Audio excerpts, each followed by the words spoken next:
Garbage frontwoman Shirley Manson has written a new op-ed for the New York Times titled "The First Time I Cut Myself," about her history with self-harm.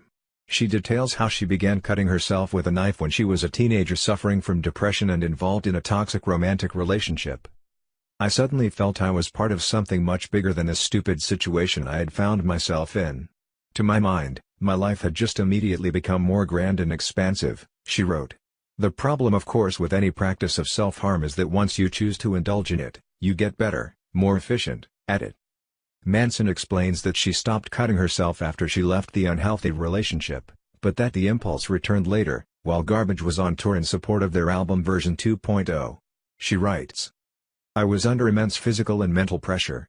I was a media it girl, and as a result I was lucky enough to be invited to grace the covers of newspapers and fashion magazines all over the world. Perversely, the downside of attracting so much attention was that I began to develop a self-consciousness about myself, the intensity of which I hadn't experienced since I was a young woman in the throes of puberty. I was suffering from extreme imposter syndrome, constantly measuring myself against my peers, sincerely believing that they had gotten everything right and I had gotten everything so very wrong."